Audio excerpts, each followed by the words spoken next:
le sécessio plebis. Qu'est-ce que tu insinues? Je ne suis pas au café du commerce, donc je vais parler un peu latin. Tous les vendredis, de 19h à 20h, venez retrouver Béranger et Marek au café du commerce sur Open FM. Vous écoutez Radio Open FM, vous écoutez Radio Open FM, c'est votre radio, votre radio. Il y a eu une vraie déconnexion qui s'est établie entre une intelligentsia et le peuple. Qu'est-ce que tu insinues? Je ne suis pas au café du commerce, donc je vais parler un peu latin. De retour au café du commerce, on a écouté les Gladiators, Chatty Chatty Mouth. Donc c'est une chanson qui parle de la culture reggae. Et du coup, il parle de ce monsieur Chatty Chatty Mouth, monsieur qui bavarde trop et qui ne fait pas attention à sa culture, qui lui permettrait de relativiser sur tout un tas de sujets. Donc voilà, c'est une chanson qui s'adresse aux prétentieux, comme c'est si bien le faire, le reggae. Après cette petite pause musicale, ça va être à Béranger de parler. Béranger, tu es prêt pour ta chronique? Allez, ouais. D'accord. Jingle d'abord. Hein. Jingle d'abord, c'est parti. La nature, quand ça commence à être beau, c'est beau, hein. Tu ne trouves pas, Jean-Baptiste? Si tu dois de la nature, foutre Dieu. Le plus fort mange le plus faible. C'est vrai que c'est beau. En même temps, c'est toujours pareil. C'est de l'eau qui bouge.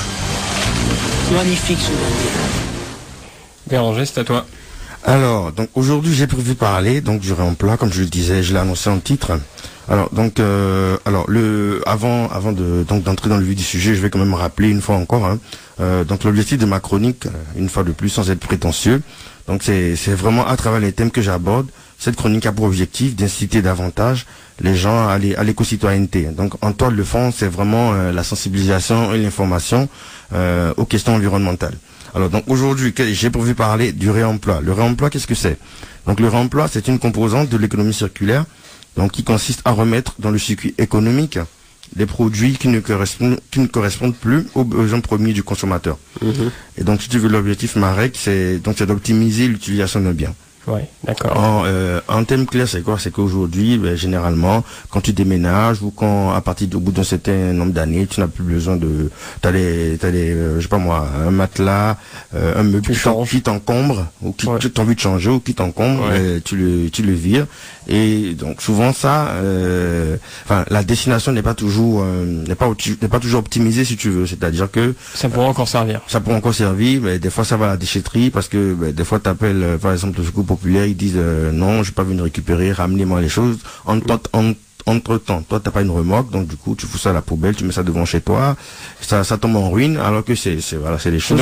C'est dommage. C'est des choses qui peuvent réutiliser, qui ont une seconde vie derrière.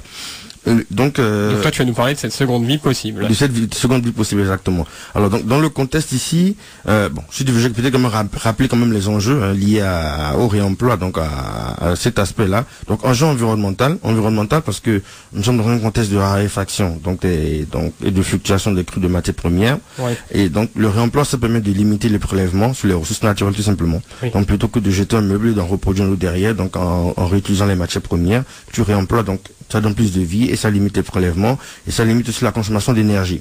Donc il y a cet aspect environnemental là. Ouais. Un aspect économique important aussi parce que c'est un nouveau modèle. Donc si tu veux, l'économie circulaire à travers cette composante là, c'est un nouveau modèle de société qui utilise et optimise les stocks des flux des matières premières. Et donc si tu veux, pour une entreprise par exemple, ce serait je sais pas moi, plutôt que de jeter, si tu veux, les résidus de bois, c'est réutilisé pour faire du feu. Tu vois, ça c'est de combustible, tu vois. C'est un exemple tout basique. Ouais. Donc en gros, ça permet de réduire les dépenses finalement et de faire plus d'économies. Voilà. Ouais. Donc il y a cet aspect économique là, et l'autre aspect économique c'est lié à l'emploi, parce que l'économie circulaire en France par exemple, ça embauche tout cassé. La dernière fois je donnais des chiffres sur le tri, donc l'agglomération de Limoges qui emploie une cinquantaine de personnes, mais à une échelle plutôt nationale, on tourne autour de 13 500. emploi quand même, tu vois. Ouais. Donc il y a cet enjeu-là derrière. Et un aspect que, je sais pas si tu avais fini avec les aspects, mais il y en a un que je voulais rajouter, c'est un aspect militant de la chose. C'est-à-dire que c'est un pied de nez fait à la grande industrie qui produit en chaîne et qui a besoin justement qu'on consomme vite, qu'on détruise vite les biens de consommation. Oui, là, en les récupérant et en leur donnant une seconde vie, on leur fait un petit pied de nez. Oui, exactement. Et ça fait toujours plaisir. Voilà, c'est quelque chose que j'avais effectivement prévu aborder, donc on va développer un peu plus tard si tu veux. Pardon, excuse-moi. Non, tu fais bien de me le rappeler parce que j'aurais peut-être oublié. On sait jamais. Voilà. Et donc, en gros, les astuces qu'on a, c'est classique, je n'apprends rien. Donc, quand tu n'as plus besoin par exemple, de ton matelas ou de ton meuble, si tu as envie de t'en débarrasser, c'est le vide-grenier. Voilà, c'est les brocantes. Sinon, tu as les structures donc telles que Secours Populaire, donc qui récupèrent donc les habits ou tout ce qui est électroménager, qui remettent sur le marché. Sinon, tu as le Bon Coin, donc un site où on revend les choses d'occasion. Alors donc aujourd'hui, j'ai envie de parler d'une autre destination, donc de toutes ces choses, de tous ces biens qui sont considérés comme usés ici, donc qui n'ont plus une très bonne valeur marchande. Ouais. Donc une destination où ces biens-là sont plutôt prisés, où ces biens-là ont une très bonne valeur marchande, où ça nourrit beaucoup de monde. Donc c'est le cas des pays du Sud. Donc précisément, je parlerai du Bénin et du Cameroun. Et je m'intéresserai aussi particulièrement à deux filières. Donc la filière vente véhicules d'occasion et la filière friperie. Donc, véhicule d'occasion, qu'est-ce que c'est? Généralement, donc comme ça se passe sur le Bon Coin, une voiture qui a roulé pas mal de kilomètres, on veut la changer, et donc du coup on met soit sur le Bon Coin, ou si on a une bonne assurance, on la laisse sur la route, tout simplement, et l'assurance vous rachète une voiture derrière. Aujourd'hui, vous avez une filière qui s'est développée, une filière bien structurée, qui s'est mise en place et qui consiste à exporter donc ces véhicules d'occasion, donc ces véhicules qui n'ont plus une trop bonne valeur marchande ici, à les exporter vers les pays du Sud. Donc j'ai pris l'exemple du Cameroun et du Bénin. Et l'objectif, donc il faut être clair, l'objectif, en tout cas pour les importateurs, ce n'est pas tant de réutiliser de faire réemployer ça derrière, donc lors de notre seconde vie, c'est surtout dans une perspective économique, c'est pour pouvoir se faire des sous, parce que généralement ces voitures ça coûte pas grand chose ici, et ils revendent là-bas au double, ou voilà, ils se font en tout cas une très bonne marge sur la revente. Et dans le contexte général ici, on va dire, je vais dire, les autorités encouragent ce réseau, en tout cas cette exportation, parce que il y a des normes environnementales ou le code routier qui est très strict et qui interdit la circulation des véhicules qui sont accidentés ou tout ce que tu veux. Et donc du coup, tout ça, ça encourage l'exportation de ces voitures vers les pays du Sud. Oui. Alors je vais te donner des chiffres. Au Cameroun par exemple, et donc d'après les statistiques de la Direction générale des douanes, le Cameroun importe donc ça date de 2008, et tenant compte du fait que c'est quand même une filière en pleine croissance, on peut imaginer ce que c'est aujourd'hui. Ouais. Donc le Cameroun importe près de 80 000 voitures d'occasion par an, ce qui représente une recette de 25 milliards de francs CFA. Donc pour 25 milliards de francs CFA, alors je vais dire 1 euro ça fait 650 francs, donc 25 milliards, je sais pas moi, ça fait 20 milliards quoi. Sortez vos calculettes, chers auditeurs. non mais ça fait à peu près, on va dire 20 milliards, tu vois. Quand même c'est énorme. Si je prends l'exemple du Bénin si tu veux. Au Bénin, cette filière, chaque année, donc toujours en 2008, c'est 450 000 voitures en provenance d'Europe principalement, sont débarqués au port autonome de Cotonou. Alors il faut quand même relativiser. Au Bénin c'est un peu plus important parce que c'est la porte maritime, donc des pays enclavés qui sont derrière, donc le Niger, le Burkina, le Mali. Donc il y a pas mal de voitures qui transitent par le pays, c'est ce qui explique que le nombre de voitures est plus important. Mais le fait est que il y a comme un grand trafic qui s'est développé et c'est toute une filière qui est nourrie dans ce réseau-là. Donc partant de l'importateur, quand ça arrive là-bas, il y a la consignation, il y a le gardiennage. Une fois que ça sort, il faut le transit. Voilà, c'est toute une filière qui vit de ces véhicules qui à la base n'ont plus forcément une bonne valeur marchande, mais qui de l'autre côté permettent de nous, en ont toujours une et permettent de nourrir les familles. Donc je vais prendre un autre exemple, donc cette fois-ci de la friperie. Donc la friperie, si tu veux, c'est les habits, tout simplement les fringues dont on n'a plus besoin, qui sont usés. Alors je vais prendre donc j'ai lu un article donc sur afrique.com où justement un des commerçants de la friperie, donc des habits usés, a été interviewé et on lui demande la question de savoir pourquoi est-ce qu'il prend pourquoi s'il achète ces habits-là, et comment est-ce que il fait sa marge dessus? Il répond, donc je cite, moi je prends souvent des jeans qui viennent de Londres en Angleterre. Je peux trouver 50 pièces dans une balle qui m'a coûté, bon je le cite, qui m'a coûté 120 à 140 000 francs CFA, donc environ 100 euros. Tu t'imagines, il achète 50 jeans, 50 pièces à 100 euros. Et quand je finis de les vendre, je récupère ce que j'ai investi avec en bonus un peu de bénéfice. Tu vois, donc c'est des choses qui coûtent vraiment rien ici. Et le mec, il arrive, tu t'imagines, il arrive à acheter 50 jeans à 100 euros, quoi. Et se fait sa marge derrière. Il y a un autre qui a été interviewé, donc plutôt un client, à qui on demandait pourquoi est-ce qu'il préférait aller acheter justement ces habits-là. Parce que si tu veux, il y a un grand marché au Bénin qui s'appelle le marché Misebo. Donc c'est juste à côté du marché de Ntokpa, qui est le plus grand marché d'Afrique de l'Ouest. Et donc c'est là que c'est la destination finale de tous ces habits-là, donc de tous ces fringues-là qui n'ont plus de valeur ici. C'est un grand marché, si tu veux, où tu as des gens qui viennent, donc qui ont des prêt-à-porter carrément, qui viennent acheter les habits-là, qui revendent dans les prêt-à-porter. Donc il y a beaucoup de clients, c'est beaucoup fréquenté. Et donc on demandait à un des clients, mais pourquoi est-ce que toi tu vas acheter tes habits plutôt au marché Misebo plutôt que d'aller dans les prêt-à-porter où tu as du tout neuf? Et elle répond, je préfère Misebo aux boutiques parce que les habits durent et ne se déchirent pas vite, pardon. Donc il y a cet aspect-là aussi. Pas considération, mais cette vision-là, ou bien cette perception-là, ce qui n'est pas faux, donc des habits qui viennent d'ici, qui sont considérés comme de bonne qualité, et donc qui sont préférés acheter. Donc les gens préfèrent carrément aller acheter au marché des habits qui sont déjà utilisés, qui sont déjà usés, mais tout simplement parce que c'est de bonne qualité, plutôt que d'aller dans une boutique ou dans un prêt-à-porter ou acheter des fringues qui viennent peut-être de Chine ou d'autres pays où la qualité reste à désirer. Donc des jeans que tu portes 2-3 fois et qui se déchirent. Tu vois.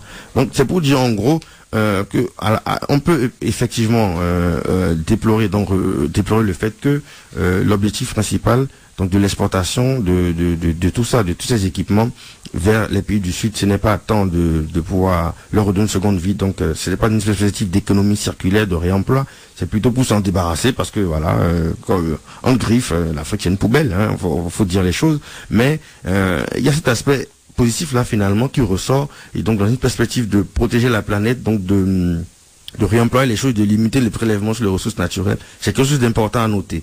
Et donc les exemples sont légion, donc il y a tout ce qui est électroménager aussi, les micro-ondes, voilà, les fours, machines à laver, tout ça.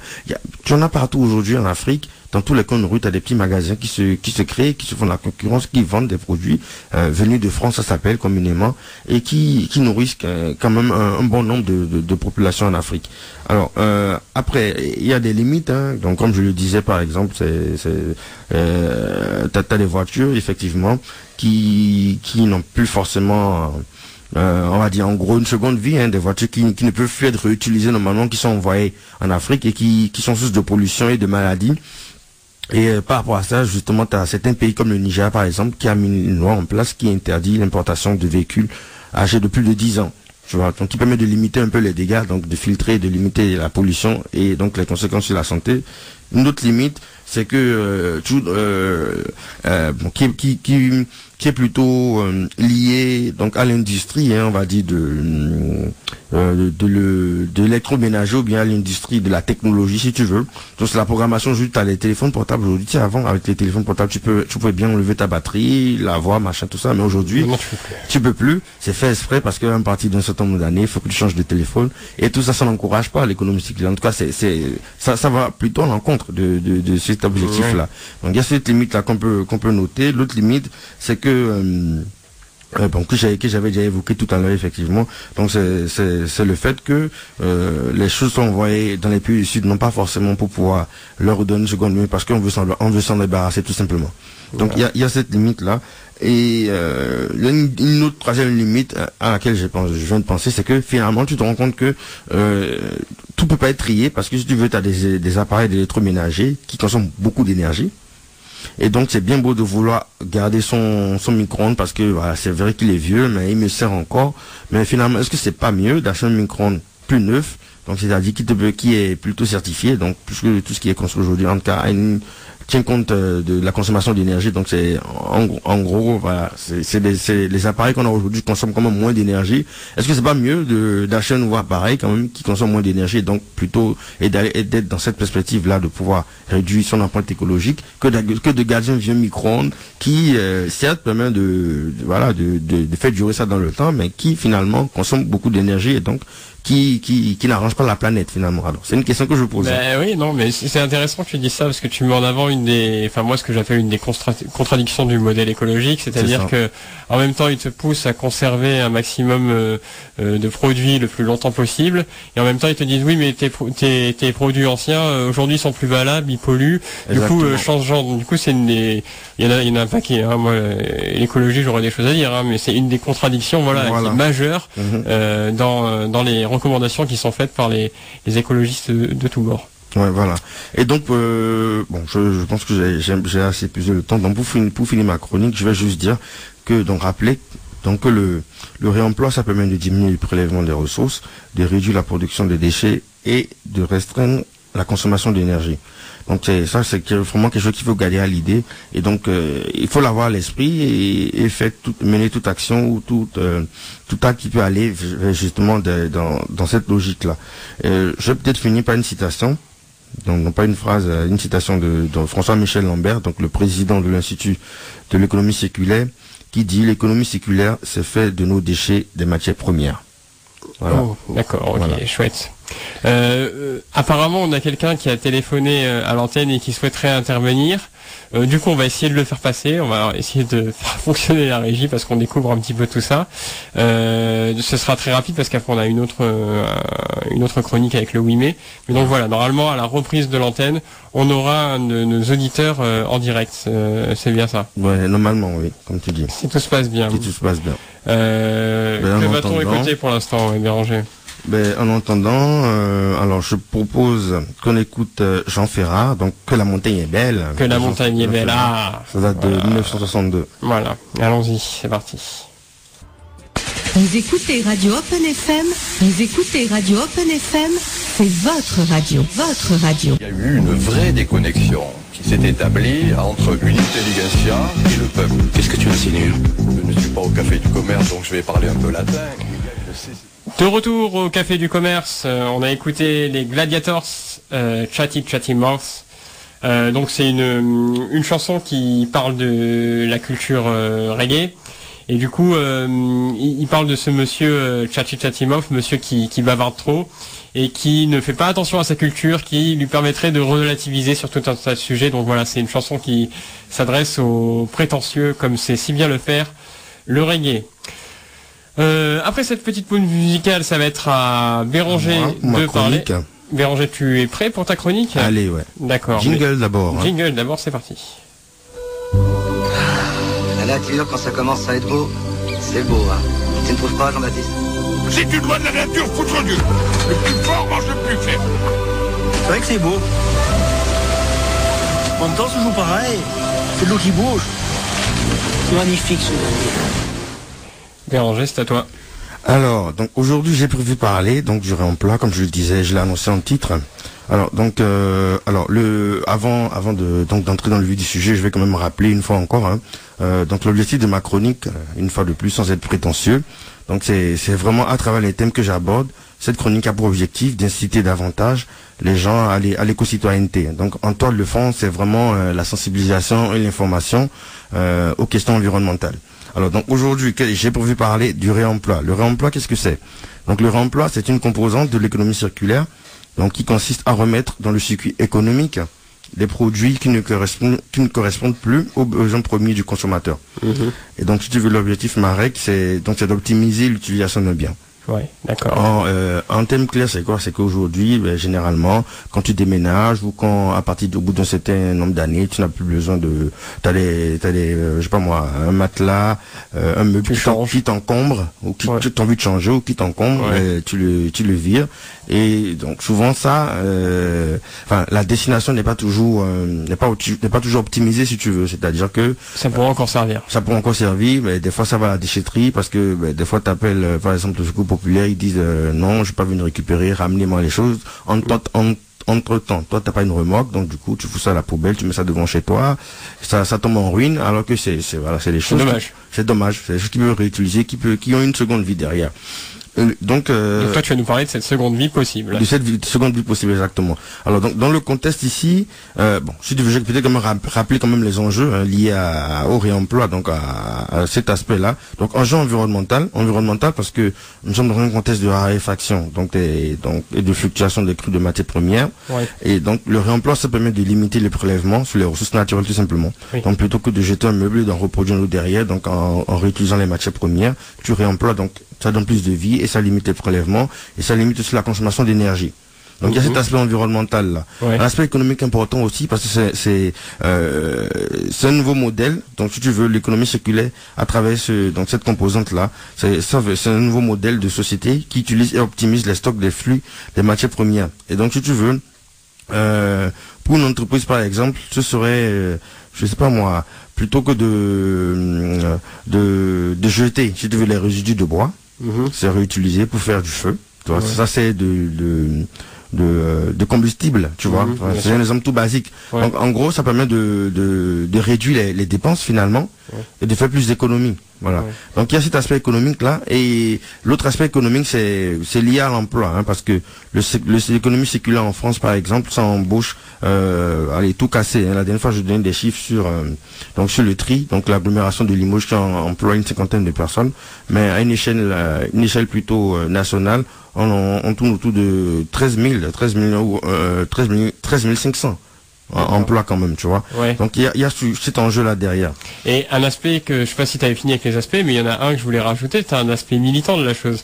C'est-à-dire que c'est un pied de nez fait à la grande industrie qui produit en chaîne et qui a besoin justement qu'on consomme vite, qu'on détruise vite les biens de consommation. Oui. Là, en les récupérant et en leur donnant une seconde vie, on leur fait un petit pied de nez. Oui, exactement. Et ça fait toujours plaisir. Voilà. C'est quelque chose que j'avais effectivement prévu aborder. Donc on va développer un peu plus tard si tu veux. Pardon, excuse-moi. Non, tu fais bien de me le rappeler parce que j'aurais peut-être oublié. On sait jamais. Voilà. Et donc, en gros, les astuces qu'on a, c'est classique, je n'apprends rien. Donc, quand tu n'as plus besoin par exemple, de ton matelas ou de ton meuble, si tu as envie de t'en débarrasser, c'est le vide-grenier. Voilà. C'est les brocantes. Sinon, tu as les structures, telles que Secours Populaire, qui récupèrent, les habits ou tout ce qui est électroménager, qui remettent sur le marché. Sinon, tu as le Bon Coin, donc un site où on revend les choses d'occasion. Alors, aujourd'hui, j'ai envie de parler d'une autre destination, de toutes ces biens qui sont considérés comme usés ici, donc qui n'ont plus une trop bonne valeur marchande. Ouais. Donc, une destination où ces biens-là sont plutôt prisés, où ces biens-là ont une très bonne valeur marchande, où ça nourrit beaucoup de monde. Donc c'est le cas des pays du Sud. Donc précisément, je parlerai du Bénin et du Cameroun.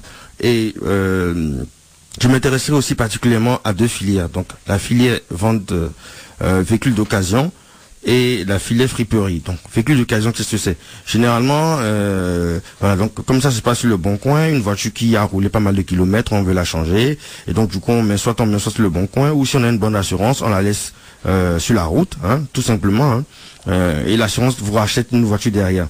Aujourd'hui, vous avez une filière qui s'est développée, une filière bien structurée, qui s'est mise en place et qui consiste à exporter donc ces véhicules d'occasion, donc ces véhicules qui n'ont plus une trop bonne valeur marchande ici, à les exporter vers les pays du Sud. Donc j'ai pris l'exemple du Cameroun et du Bénin.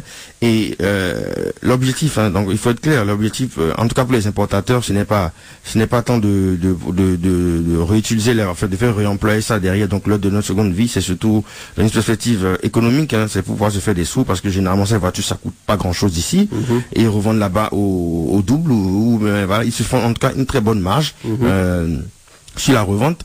Et dans le contexte général ici, on va dire, je vais dire, les autorités encouragent ce réseau, en tout cas cette exportation, parce que il y a des normes environnementales ou le code routier qui est très strict et qui interdit la circulation des véhicules qui sont accidentés ou tout ce que tu veux. Et donc du coup, tout ça, ça encourage l'exportation de ces voitures vers les pays du Sud. Oui. Alors je vais te donner des chiffres. Au Cameroun par exemple, et donc d'après les statistiques de la Direction générale des douanes, le Cameroun importe donc ça c'est date de 2008, et tenant compte du fait que c'est quand même une filière en pleine croissance, on peut imaginer ce que c'est aujourd'hui. Donc le Cameroun importe près de 80 000 voitures d'occasion par an, ce qui représente une recette de 25 milliards de francs CFA. Donc pour 25 milliards de francs CFA, alors je vais dire 1 euro, ça fait 650 francs. Donc 25 milliards, je sais pas moi, ça fait 20 milliards quoi. Sortez vos calculettes, chers auditeurs. non, mais ça fait à peu près, on va dire 20 milliards. Tu vois, quand même c'est énorme. Je prends l'exemple du Bénin si tu veux. Au Bénin, cette filière, chaque année, donc toujours en 2008, c'est 450 000 voitures en provenance d'Europe principalement, sont débarquées au port autonome de Cotonou. Alors il faut quand même relativiser. Au Bénin c'est un peu plus important parce que c'est la porte maritime, donc des pays enclavés qui sont derrière, donc le Niger, le Burkina, le Mali. Donc il y a pas mal de voitures qui transitent par le pays, c'est ce qui explique que le nombre de voitures est plus important. Mais le fait est que il y a comme un grand trafic qui s'est développé et c'est toute une filière qui est nourrie dans ce réseau-là. Donc partant de l'importateur, quand ça arrive là-bas, il y a la consignation, il y a le gardiennage. Une fois que ça sort, il faut le transit. Voilà, c'est toute une filière qui vit de ces véhicules qui à la base n'ont plus forcément une bonne valeur marchande, mais qui de l'autre côté permettent de en ont toujours une et permettent de nourrir les familles. Donc je vais prendre un autre exemple, donc cette fois-ci de la friperie. Donc la friperie, si tu veux, c'est les habits, tout simplement les fringues dont on n'a plus besoin, qui sont usés. Alors je vais prendre donc j'ai lu un article donc sur afrique.com où justement un des commerçants de la friperie, donc des habits usés, a été interviewé et on lui demande la question de savoir pourquoi est-ce qu'il prend pourquoi s'il achète ces habits-là et comment est-ce que il fait sa marge dessus. Il répond, donc je cite: moi je prends souvent des jeans qui viennent de Londres en Angleterre. Je peux trouver 50 pièces dans une balle qui m'a coûté, je le cite, qui m'a coûté 120 à 140 000 francs CFA, donc environ 100 euros. Tu t'imagines, il achète 50 jeans, 50 pièces à 100 euros. Et quand je finis de les vendre, je récupère ce que j'ai investi avec en bonus un peu de bénéfice. Tu vois, donc c'est des choses qui coûtent vraiment rien ici. Et le mec, tu t'imagines, arrive à acheter 50 jeans à 100 euros, quoi. Et se fait sa marge derrière. Il y a un autre qui a été interviewé, donc plutôt un client, à qui on demandait pourquoi est-ce qu'il préférait aller acheter justement ces habits-là. Parce que si tu veux, il y a un grand marché au Bénin qui s'appelle le marché Misebo. Donc c'est juste à côté du marché de Ntokwa, qui est le plus grand marché d'Afrique de l'Ouest. Et donc c'est là que c'est la destination finale de tous ces habits-là, donc de tous ces fringues-là qui n'ont plus de valeur ici. C'est un grand marché, si tu veux, où tu as des gens qui viennent, donc qui ont des prêt-à-porter carrément, qui viennent acheter les habits-là, qui revendent dans les prêt-à-porter. Donc tu as beaucoup de clients, c'est beaucoup fréquenté. Et donc on demandait à un des clients, mais pourquoi est-ce que toi tu vas acheter tes habits plutôt au marché Misebo plutôt que d'aller dans les prêt-à-porter où tu as du tout neuf? Et elle répond: je préfère Misebo aux boutiques parce que les habits durent et ne se déchirent pas vite, pardon. Donc il y a cet aspect-là aussi. Pas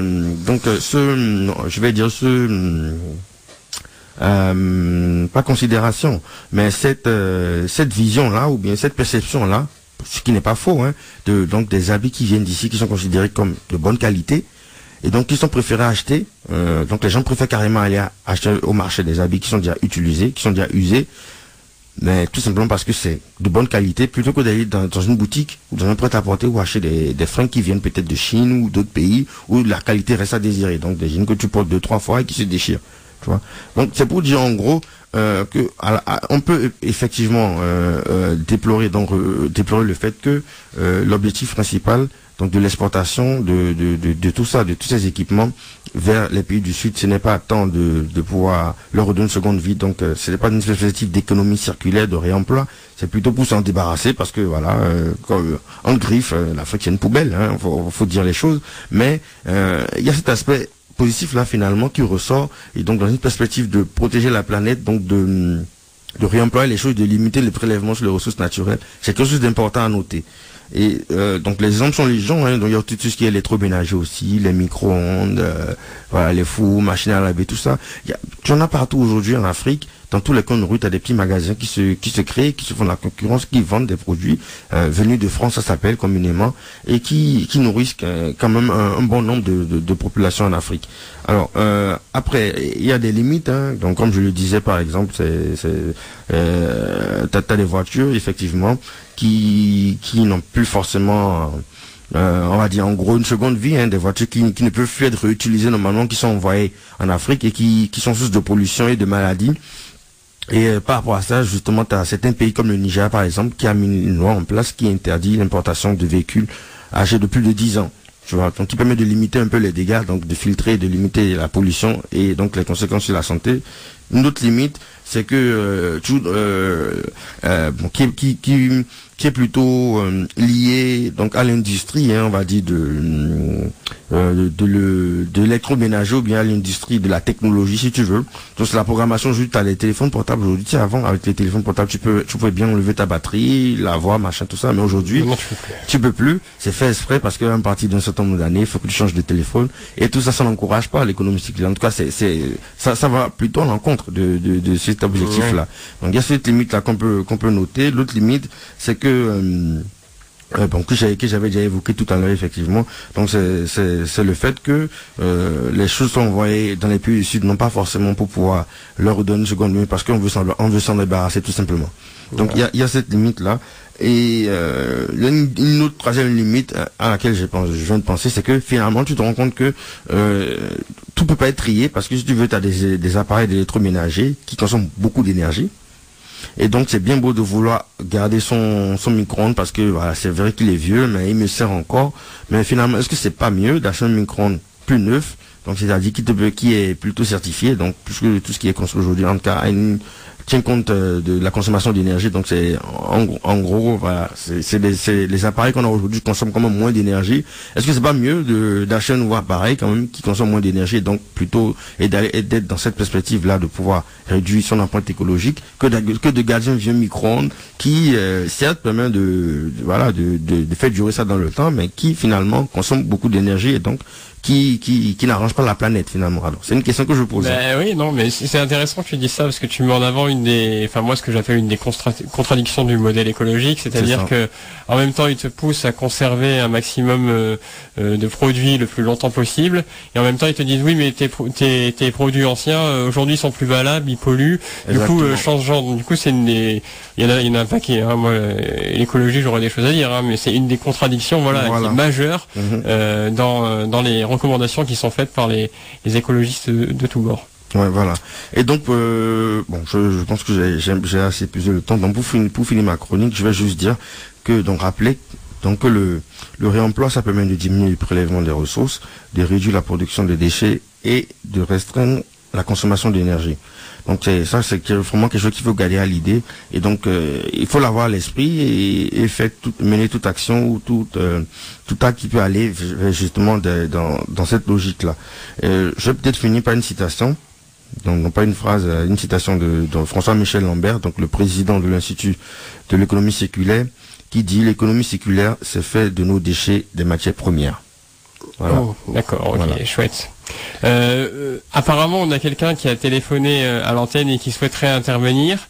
Du coup, on va essayer de le faire passer. On va essayer de faire fonctionner la régie parce qu'on découvre un petit peu tout ça.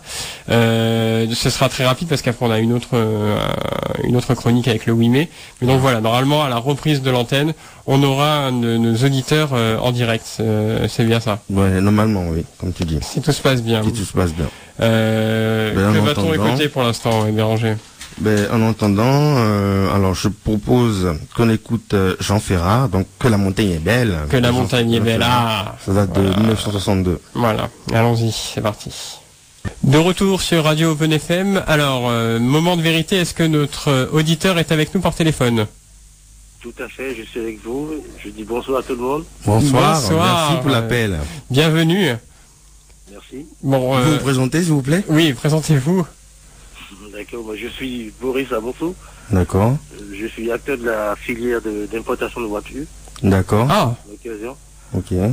Merci d'avoir rappelé, ça tombe parfaitement dans la chronique de Béranger. Oui. Merci.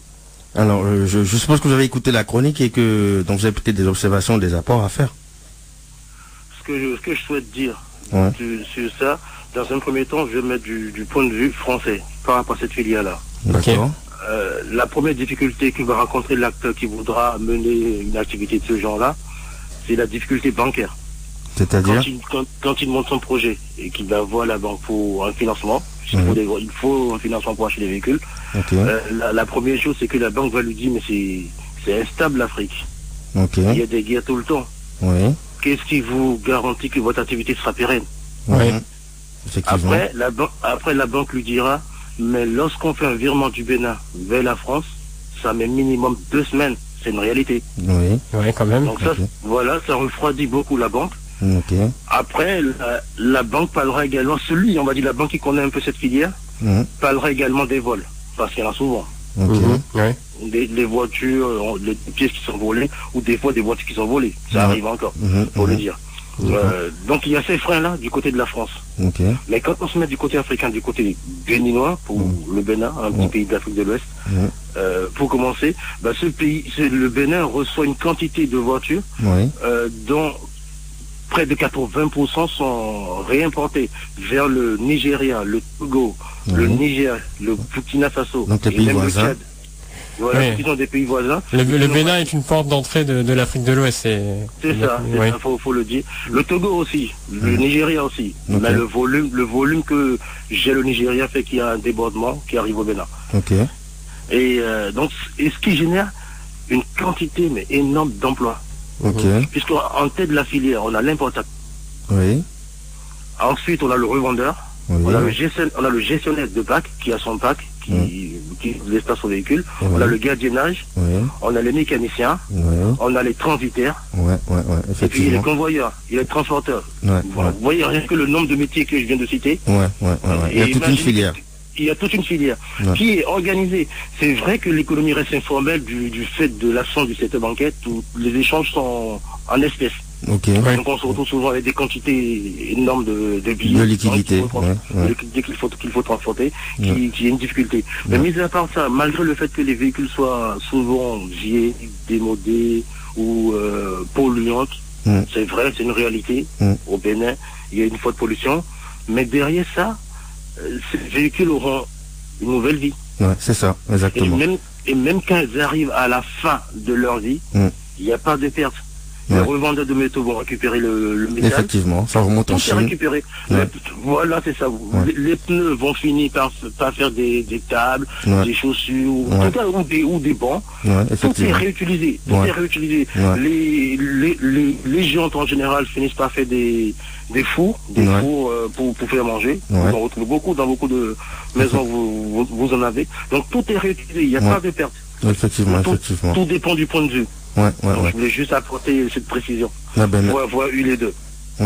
C'est très intéressant ce que vous dites en effet, parce que oui, finalement moi je m'étais juste arrêté au fait que ces voitures sont réutilisées, mais finalement effectivement arrivé en fin de vie, c'est désossé et toutes les pièces sont réutilisées derrière. Tout à fait. Voilà, donc il faut préciser également que là-bas, je fais un petit clin d'œil aux mécaniciens du Bénin, parce que c'est vraiment des mécaniciens, c'est des réparateurs de pièces. Quand on a un problème sur sa voiture, ils vont prendre la pièce en question là et la remplace pas automatiquement. Donc ce qui facilite la chose. Donc il y a quand même on va dire une technicité liée à tout ça. Tout à fait, un savoir-faire qui est lié à ça. D'accord. Tout à fait. En tout cas, monsieur Amoussou, merci pour l'appel et pour toutes vos observations. Pour moi. Merci pour ce témoignage vraiment précieux. C'est très sympa d'avoir téléphoné. C'est très illustratif. C'est un exemple. Et très clair, vraiment. Ça fait plaisir d'avoir des auditeurs comme ça. Voilà. N'hésitez pas à rappeler, si vous avez d'autres sujets qui vous intéressent, n'hésitez pas. Parlez-en autour de vous. Parlez-en autour de vous. D'accord, je ne manquerai pas. Ok. Merci, monsieur Amoussou. Bonne soirée à vous. Bonne soirée, au revoir.